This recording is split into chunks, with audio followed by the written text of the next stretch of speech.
Good morning, one and all. Today is 3rd March 2021 and we'll be taking Union of Unit 4th. What do we mean by union? A union is declared using the keyword union like this. Union, the syntax is union. You write keyword union here. Then the name of the union, curly bracket open, and then the data types will be declared, close of the curly bracket with a semicolon, and we create the instance of the union. This is the syntax of creating a union. Union is similar as structure. जैसे structure का declaration we have seen, similarly union का declaration हम देखेंगे later on. Will see the difference between union and structure. तो union कैसे declare किया है, syntax कैसा है यूनियन का?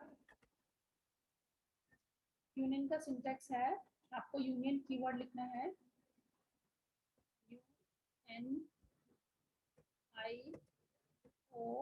UNION, and then you have to write the name of the union here. Union का नाम लिखना है यहाँ पे, okay. And then curly bracket open. Here you have to declare variables, curly bracket close and semicolon. Semicolon means close of the union. So this is how do you declare a union. After you declare a union, you have to create the instance of the union. उसका type create करना है. अगर आपको union को use करना है तो बिना union कीवर्ड लिखना है या ये ऑप्शनल है, डायरेक्टली आप यूनियन का नाम लिखेंगे. Directly you have to write the union name. Directly you have to write the name of the union and then you have to create the instance. उसका आई इंस्टेंस सपोज क्रिएट किया and then semicolon. ये भी optional है. Union का name लिखना है और उसका इंस्टेंस लिखना है, सेमीकोलन लिखना है. डिक्लेरेशन में यूनियन कीवर्ड लिखते हैं, you must be small, union, union name, curly bracket open, all variable declaration, curly bracket close, semicolon. Okay. Then you have to create the instance of the union. Union का instance कैसे create करना है, union लिखना है, उसका instance create करना है. But अभी शुरू करते हैं, what do you mean by union and how do you access it. Basically union is a user defined data type.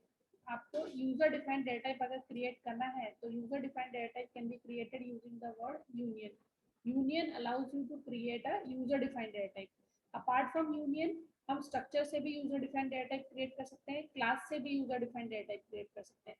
Now we are learning C programming where the concept of classes are not there. तो हम जो है user defined अगर हमको data type create करना है तो either we use union और we use structure.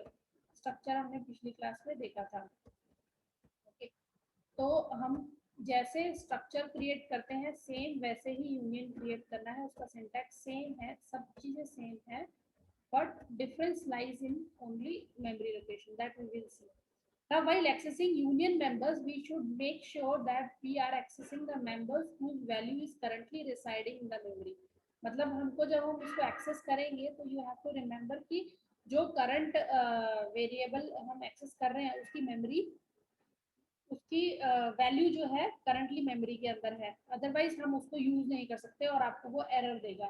Eight a time only one variable can be accessed from the union because what happens in case of union, union में memory allocation जो होता है वो maximum जो डेटा टाइप है उसका maximum memory location, हर एक का डेटा टाइप चेक किया जाता है, उसमें से जिसका मैक्सिमम डेटा टाइप है उसका जो मेमोरी लोकेशन यूज होता है वो इस यूनियन का memory location allocate होगा. What do we mean by memory location? means size occupied by that memory occupied by that variable. उस variable की कितनी memory allocate होती है. तो in this case suppose हम बात करते हैं ये जो हमने यूनियन क्रिएट किया है तो उसमें कितनी मेमोरी एलोकेट होगी. यहाँ पर कैरेक्टर जो है वो नेम 10, कैरेक्टर ऑक्यूपाइज 1 बाइट. तो नेम ऑफ 20 मतलब 20 bytes memory will B allocated for this. इसके लिए 20 बाइट मेमोरी एलोकेट की गई है. ओके. इसके लिए इंटीजर टेक्स 4 बाइट और 3 byte depending upon the compiler. Float also takes 4 byte और 3 byte depending upon the compiler. Okay. चलो मैं इसको 3 बाइट कर लेती हूँ, 2 बाइट्स कर लेती हूँ. दिस इज 2 बाइट्स और 2 byte. And character again takes 1 byte. Okay, so now what is the maximum number over here? It is 20. So student as a union, because student is a user defined type of union, so it will occupy maximum memory location which is 20. तो ये इन सभी के लिए कितनी memory allocate की? 20 memory. तो this is the maximum memory. अब अगर एट अ टाइम आप नेम को यूज कर रहे हो तो नेम के लिए जो है वो 20 मेमोरी यूज करेगा. अगर रोल नंबर यूज कर रहे हैं तो सिर्फ रोल नंबर की वैल्यू स्टोर रहेगी, जो कि वो सेम मेमोरी लोकेशन 20 में स्टोर रहेगी. अगर हम मार्क्स यूज कर रहे हैं, मार्क्स में वैल्यू स्टोर कर रहे हैं, तो उसी लोकेशन पे वैल्यू स्टोर होगी मार्क्स की भी. और सेक्शन यूज कर रहे हैं तो सेक्शन की भी उसी होगी. तो एट अ टाइम आप एक ही वैल्यू एक्सेस कर सकते हैं, क्योंकि एट अ टाइम एक ही वैल्यू स्टोर हो रही है. एक्सेस करना, स्टोरिंग करना एंड प्रिंटिंग करना. So this is possible only because of we have union as created for the user defined data type student. Okay, we'll take this part later on in detail. Now let's begin with concept about the union. A union is a variable that may hold at different times objects of different data types and size, with the compiler keeping track of size and the alignment requirements. मतलब union क्या करता है? At a time वो different data types की memory के लिए reserve किया जाता है. So at different times objects of different types and sizes are being used by the union.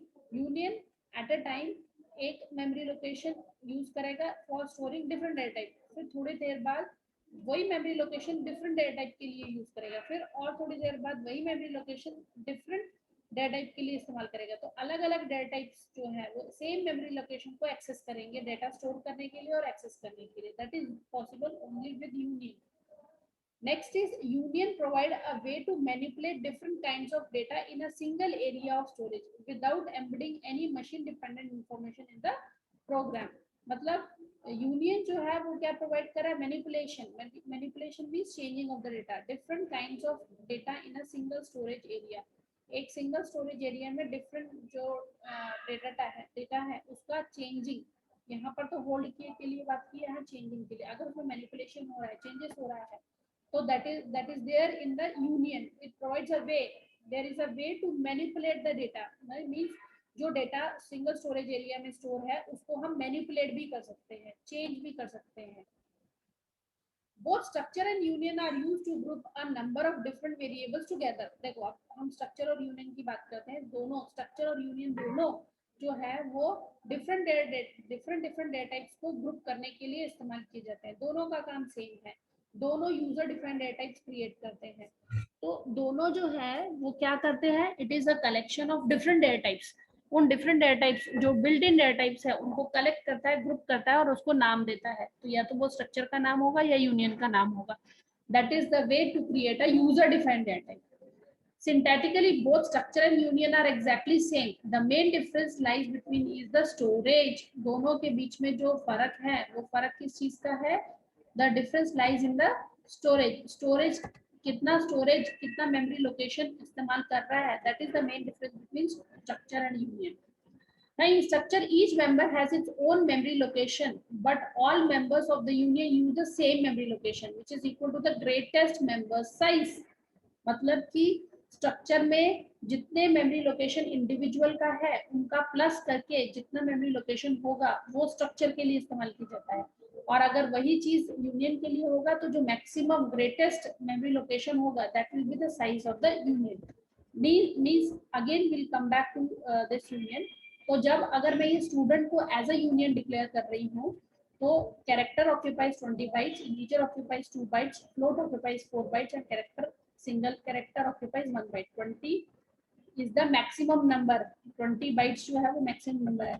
तो हम अगर इसको size off करते हैं, अगर ये S जो है which is the instance of the student union, तो अगर मैं इसके ऊपर size of operator इस्तेमाल करती हूँ, size of operator is the operator which is used to give the size of क्या देता है? size of gives the size, that is the memory location occupied by the union variable. So this gives you output as 20 bytes will be reserved for this. पर अगर ये union की जगह मैं यहाँ पर स्ट्रक्चर लिखती हूँ STRUCTUR, स्ट्रक्चर अगर हम लोग लिखते हैं तो कितना मेमोरी ऑक्यूपाई होगा, इसका होगा 20 + 2 + 4 + 1, 20 + 2 22, 22 + 4 26 + 1 27। तो अगर मैं साइज ऑफ ऑपरेटर यूज करूंगी तो मेरे पास में कितना बाइट्स आएगा 27। और अगर हमने यूनियन यूज किया तो साइज ऑफ ऑपरेटर करने के बाद हमारे पास आंसर कितना आएगा 20। मतलब सेम चीज हम डिक्लेयर कर रहे हैं for student as well as for union, both will give you the same look, दोनों का लुक सेम है, दोनों का एक्सेसिंग सेम है, दोनों की everything is same, but the difference lies only in the memory location occupied by the union and structure. Okay, now let's see, we have created a student union, ये student नाम से union create किया है हमने। student कैसे लिखना है, keyword क्या है, यूनियन कीवर्ड है। ओके, यूनियन कीवर्ड के बाद में हमने क्या लिखा है, ये स्टूडेंट का यूनियन का नाम लिखा है। यूनियन का नाम क्या है, स्टूडेंट। तो ये यूजर डिफाइंड डेटा टाइप है, that is identifier, this is an identifier which is a union name. तो कीवर्ड क्या लिखा हमने, यूनियन कीवर्ड लिखा, उसके बाद में यूनियन का नाम लिखा, फिर कर्ली ब्रैकेट ओपन लिखा। अब ये बिल्ट इन डेटा टाइप्स लिखे हुए हैं। बिल्ट इन डेटा टाइप्स कौन सा यूज किया हमने, कैरेक्टर, कैरेक्टर नेम ऑफ 20, तो 20 बाइट्स के लिए मेमोरी एलोकेट हो जाएगा इसका। देन रोल नंबर डिक्लेयर किया, फिर उसके बाद में इंटीजर मार्क्स डिक्लेयर किया, उसके बाद में कैरेक्टर सेक्शन डिक्लेयर किया। Then we have close the union, union close किया सेमीकोलन से। उसके बाद यूनियन का इंस्टेंस क्रिएट किया, कैसे क्रिएट किया, यूनियन कीवर्ड लिखा है, फिर स्टूडेंट ये जो नाम लिखा यूनियन का वो, और फिर S, this is the instance of the student. ये सिमिलरली ऐसी है जैसे कैर और उसके बाद में वेरिएबल लिखा है, वैसे ही स्टूडेंट और उसके बाद में उसका इंस्टेंस क्रिएट किया। क्योंकि स्टूडेंट यूनियन है तो हमने यूनियन का कीवर्ड ही लिखा है यहाँ पे। तो ये क्या हुआ, this is a student which is a user defined data type which is created from the inbuilt data types. Inbuilt data type से ये user defined data type create किया गया है। ओके, नाउ हमने मेन शुरू किया।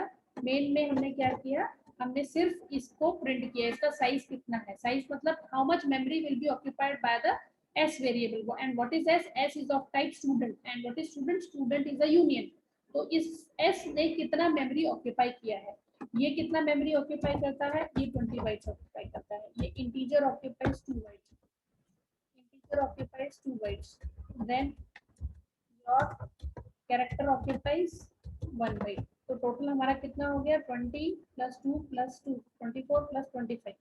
तो 25 टोटल मेमोरी लोकेशन यूज हो रहा है अगर एट अ टाइम सारे के सारे यूज करते हैं। तो अगर मैंने यहाँ पर स्ट्रक्चर लिखा होता यूनियन की जगह, तो मेरा कितना साइज ऑफ आता, मेरा आता 25। क्योंकि हमने यहाँ पर यूनियन लिखा है तो यूनियन मतलब maximum number of the bytes occupied by the data type. तो मैक्सिमम नंबर कितना है 20, 20 2 2 1, इनमें से सबसे बड़ा नंबर क्या है 20। तो 20 जो है वो maximum number of bytes which is being used by one variable which is name। तो हमारा अगर हम साइज ऑफ ऑपरेटर यूज करते हैं तो ये कितना मेमोरी लोकेट करेगा यहाँ पर 20 बाइट्स का। क्यों, क्योंकि हमने ये यूनियन क्रिएट किया है। तो यूनियन का मतलब ये होता है कि जितने यहाँ पर डिफरेंट डेटा टाइप्स को ग्रुप टुगेदर करके स्टूडेंट के अंदर डाला हुआ है, उसमें जो सबसे मैक्सिमम नंबर ऑफ बाइट्स है उसका बाइट्स को वो साइज ऑक्यूपाई करेगा उस पूरे यूनियन के लिए। तो यूनियन के लिए क्या किया उसने, मैक्सिमम बाइट्स दैट इज 20 है, तो 20 के लिए मेमोरी रिजर्व कर ली, जिसमें एट अ टाइम इन चारों में से कोई एक वैल्यू स्टोर होगी, और इन चारों में से जो वैल्यू स्टोर होगी उसी को वो एट अ टाइम प्रिंट करेगा। Okay, so now let's execute the code, code को execute. Okay, now see the output. What is the output of this code? Size of s is 20 bytes, इसका 20, इसका 2, इसका 2, इसका 1। तो कितना ऑक्यूपाई कर लिया, 20 बाइट्स ऑक्यूपाई कर लिया इसने। यहाँ पर कितना मेमोरी ऑक्यूपाई हो गया, 20 bytes memory will be occupied by this union. अब इसी को सेम यूनियन को I just make it as structure and see the difference. ठीक है, चलो नाउ यूजिंग स्ट्रक्चर हमने क्या लिखा, सेम कोड यूजिंग स्ट्रक्चर लिखा, स्ट्रक्ट स्टूडेंट लिखा, स्ट्रक्ट स्टूडेंट लिखा, कैरेक्टर नेम 20। तो कैरेक्टर कितना ऑक्यूपाई कर रहा है 1 बाइट, और 20 एरे ऑफ 20 है तो यहाँ पर 20 बाइट्स लिया।